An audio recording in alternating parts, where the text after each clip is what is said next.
Welcome to my channel. ఎప్పుడు రెగ్యులర్గా తినే ఇడ్లీ, దోశ, ఉప్మా లాంటి టిఫిన్స్ తినాలంటే చిన్నపిల్లలకే కాదు పెద్దవాళ్ళకు కూడా చాలా బోరింగ్గా ఉంటుంది. ఒకసారి పాస్తా ఈ విధంగా చేసి పెట్టండి. ఈ ఫ్లేవర్తో పాటు టేస్ట్ కూడా పిల్లలకి మీకు తప్పకుండా నచ్చుతుంది.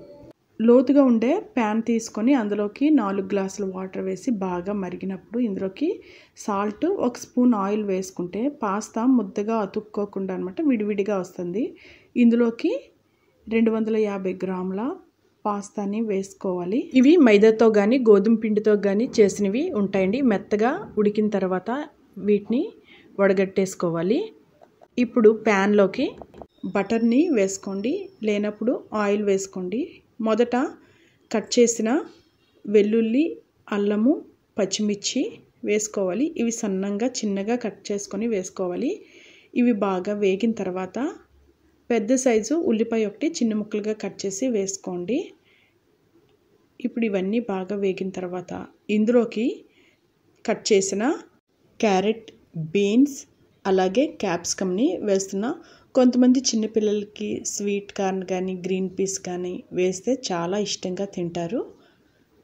అవి కూడా అవైలబుల్గా ఉంటే మీ టేస్ట్కి తగినట్టు అవి కూడా యాడ్ చేసుకోండి. ఇప్పుడు మూత పెట్టి 2 మినిట్స్ ఉంచితే సరిపోతుంది. జస్ట్ అవి పచ్చిదనం పోయినంత వరకు ఉంటే సరిపోతుంది.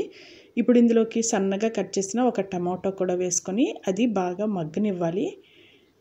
టమాటో మగ్గిన తర్వాత ఇందులోకి సాల్టు, కారం, గరం మసాలా అలాగే పసుపు కూడా వేసుకొని బాగా కలుపుకోండి.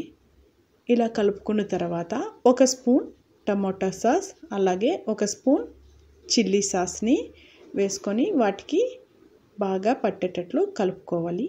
ఇప్పుడు ఇందులోకి ఉడకపెట్టిన పాస్తాని వేసుకోవాలి. చూడండి, అతుక్కోకుండా చక్కగా విడివిడిగా వచ్చాయి. ఈ విధంగా రావాలి. అలాగే చక్కగా బాయిల్ అవ్వాలన్నమాట. ఈ పాస్తా వెజిటేబుల్స్ మొత్తం అన్నమాట కలిసేటట్లు కలుపుకోండి. కొంతమందికి ఈ విధంగా పిల్లలకి ప్లెయిన్గా ఉంటే నచ్చుతుంది. ఇంకా మనకి ఎడిషనల్గా మంచి టేస్ట్ రావాలంటే ఇదిగోండి చీజ్ స్లైసెస్ అన్నమాట మార్కెట్లో అమ్ముతారు. ఆ స్లైసెస్ని వేసుకోండి. నేను ఇక్కడ 3 స్లైసెస్ని వేస్తున్నా. స్టవ్ ఆఫ్ చేసేసుకొని ఈ స్లైసెస్ వేసుకొని జస్ట్ 1-3 మినిట్స్ మూత పెట్టేసుకోండి. ఆ వేడికి ఆవిరికి అనమాట ఆ చీజ్ స్లైసెస్ చక్కగా మెల్ట్ అయిపోతాయి.